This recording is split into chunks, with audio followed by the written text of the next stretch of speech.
3, 2, 1, masuk. Assalamualaikum warahmatullahi wabarakatuh. Perkenalkan, saya Muhammad Nazrul Habibi dengan NPM 2032 3025 dan Togi Pengihutan Sitomorang 2032 3030. Pada video kali ini kita akan yang disusun untuk melengkapi salah satu tugas mata kuliah perancangan fasilitas. Pada kali ini kita menentukan objek penelitian di Toko Karpet Aladin Bandung, tepatnya di Jalan Arkeologi nomor 3A, Kampung Tagog, Cileunyi. Karpet Aladin merupakan sebuah usaha atau distributor dan penjualan karpet dengan beragam tipe dan ukuran. Beragam aktivitas dilakukan di sini dimulai dari penerimaan barang. Nah, observasi awal yang kita lakukan menunjukkan tata letak belum optimal untuk aliran material dan pemanfaatan ruang. Untuk tujuan perancangan, kenapa kita menganalisis perancangan ini, mengidentifikasi masalah, menemukan hambatan aliran lah, lalu merancang alternatif sebagai usulan untuk memperbaiki masalah yang tadi, selanjutnya meningkatkan efisiensi. Nah, oleh karena itu kita sudah membuat peta proses operasi berdasarkan hasil wawancara kita dengan pihak terkait, yaitu karyawan di Toko Aladin Karpet Bandung. Untuk proses operasi akan dipaparkan oleh Togi Pangihutan Sitomorang. Silakan. Baik, terima kasih atas kesempatannya. Pertama-tama di sini ada peta proses operasi, yang dimana hasil wawancara kami pada Toko Aladin di mana terdapat ada 13 aktivitas. Yang diantaranya itu ada 10 kegiatan operasi, 2 kegiatan pemeriksaan, dan 1 kegiatan penyimpanan atau pengiriman. Nah, untuk total keseluruhannya itu ada di 48 menit. Hal ini bisa menunjukkan peluang pengurangan aktivitas, non-value add, dan standarisasi waktu kerja. Selanjutnya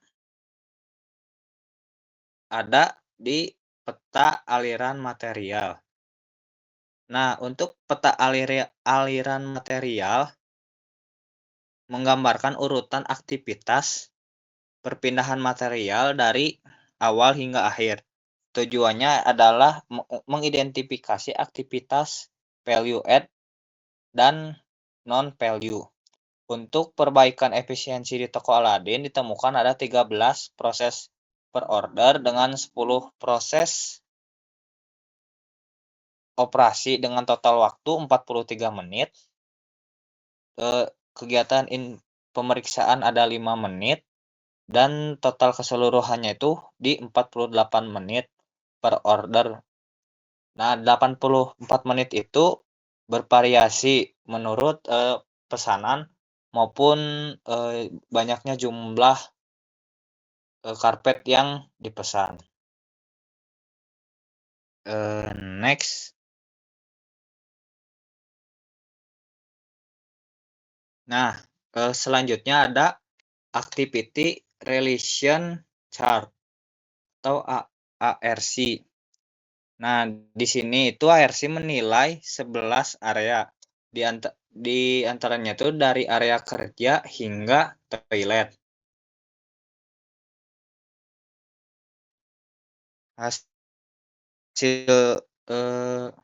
di sini ada posisi RC aktual. Selanjutnya ada RC usulan. Nah, untuk usulannya itu kami melakukan perbaikan yang dimana untuk area kerja contohnya seperti di sini. Untuk area kerja dan toilet itu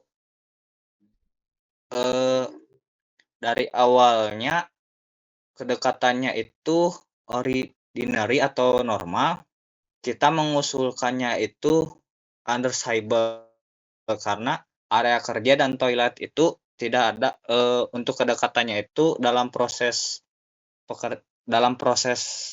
pemesanan pemotongan proses pemesanan itu tidak berkaitan, sehingga kami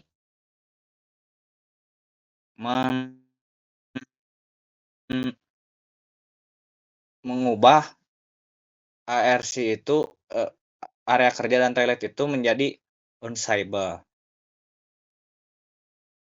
Contohnya itu salah satunya instalasi listrik cenderung memiliki hubungan ordinary dan uniform.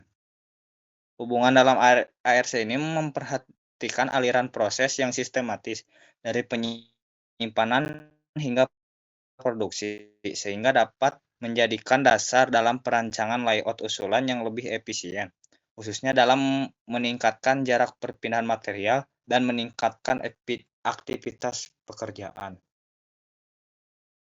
Selanjutnya ada SLP aktual dan usulan yang akan dijelaskan oleh Najril.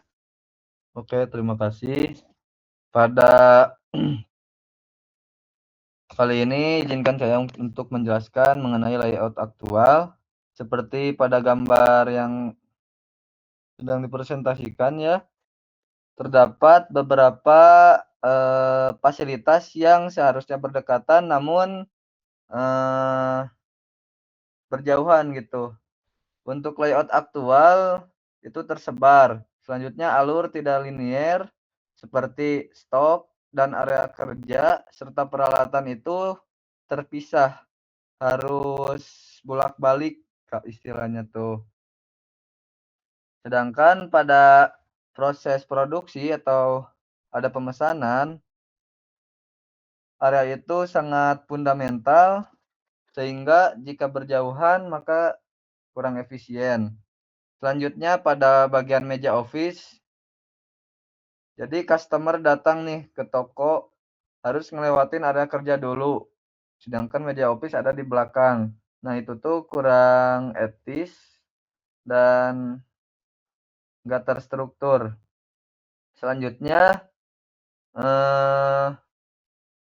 penempatan area kerja juga belum mempertimbangkan seperti hubungan aktivitas terlihat dari adanya area display dan meja office yang berada di tengah. Yang sudah tadi saya jelaskan. Next. Nah, maka dari itu kita membuat satu layout usulan untuk memperbaiki layout aktual yang tadi. Pada layout usulan ini kita membuat 3 batas. Yang pertama untuk bagian paling depan itu meja office dan display, di mana pelanggan datang ke toko itu langsung melihat display. Lalu di belakangnya ada area stok, di belakangnya area stok lagi ada area kerja. Nah, kalau tadi itu area kerja dan area stok itu sedikit berjauhan sehingga menyusahkan ketika proses produksi. Nah, kalau sekarang area kerja dan area stok itu sudah berdekatan dengan peralatan dan instalasi listrik juga. Jadi pada layout usulan ini proses produksi semakin efisien dan alur pelanggan tidak mengganggu aktivitas produksi serta meningkatkan kenyamanan. Next. Selanjutnya kita juga membuat activity relationship diagram. Ini tuh diagram lanjutan dari ARC yang sudah tadi Kang Togi jelaskan. Nah, pada gambar kali ini merupakan ARD dari kondisi aktual di mana dari ARD ini menunjukkan bahwa hubungan kedekatan antar area masih belum terpusat pada aliran utama produksi. Nah, terdapat beberapa area inti seperti area kerja, area stok, dan mesin memang terhubung, namun masih terdapat penyebaran garis hubungan. Eh, Garisnya itu A, E, dan I yang kurang terfokus sehingga aliran materialnya tuh belum optimal. Lalu area pendukung seperti meja office, area parkir, dan toilet masih memiliki keterkaitan yang cukup banyak dengan area produksi. Hal ini berpotensi menimbulkan gangguan terhadap efisiensi operasional. Bisa dilihat ya dari eh, garis-garisnya juga kurang apa ya, dari tata letaknya kurang efisien lah. Lanjut, kita lihat pada ARD kondisi usulan atau rekomendasi perbaikan. Nah, pada ARD usulan terlihat beberapa adanya perbaikan dengan memusatkan hubungan kedekatan pada area inti yang tadinya berjauhan. Area intinya itu seperti area stok, area kerja, dan mesin. Nah, hubungannya tuh hubungan derajatnya itu tinggi, yaitu A, atau 4 garis merah, dan E, 3 garis kuning. Dibuat lebih jelas dan juga terarah pada ARD yang usulan, sehingga membentuk pola harian material yang lebih sistematis. Selanjutnya pada area pendukung seperti office, parkir, dan toilet mulai dipisahkan dari area utama yang 3 tadi dan hanya memiliki hubungan penting, yaitu important, I atau O, ordinary, penting cuman enggak terlalu terkait gitu artinya tuh. Atau seperlunya lah bahasanya. Sehingga hal ini dapat mendukung terciptanya lingkungan kerja yang lebih efisien, juga lebih terorganisir, enggak acak-acakan. Nah, dari dua ARD yang sudah tadi dijelaskan, terdapat perbedaan utama, yaitu terletak pada tingkat efisiensi dan keteraturan hubungan antar area. Pada ARD aktual cenderung memiliki hubungan yang menyebar dan kurang terstruktur, sedangkan yang usulan lebih terfokus pada aliran proses produksi. Dideketin lah yang berkaitan dengan area produksinya. Oke, lanjut Eh, kesimpulan. Next, habis. Jadi kesimpulannya adalah berdasarkan hasil analisis dan perancangan ulang tata letak fasilitas pada toko, dapat disimpulkan bahwa tata letak aktual masih belum efisien. Hal ini ditunjukkan oleh aliran material yang tidak linier serta adanya penumpukan aktivitas antara area produksi dan area pelayanan pelanggan yang berpotensi menimbulkan gangguan operasional. Nah, diharapkan hasil perancangan layout usulan ini bisa memperbaiki kondisi tersebut dengan menciptakan aliran kerja yang lebih sistematis, memuaskan pada area produksi, serta memisahkan area publik seperti display, area meja, office di depan. Dengan demikian, efisiensi operasional meningkat dan potensi gangguan dapat diminimalkan. Eh, Sekian kesimpulan dari saya kembalikan kepada Najril. Oke, terima kasih Togi atas kesimpulannya. Dan izin menambahkan, untuk saran dan perbaikan, yaitu kepada toko karpet Aladin untuk mengimplementasikan layout usulan yang sudah kita rancang, yaitu dengan mendekatkan area stok, mesin, dan area kerja, selanjutnya memisahkan area produksi dan pelayanan, lalu melakukan standarisasi dan evaluasi waktu kerja berkala untuk memangkas aktivitas non-value added. Mungkin itu saja yang dapat kita paparkan. Kurang dan lebihnya mohon dimaafkan. Assalamualaikum warahmatullahi wabarakatuh.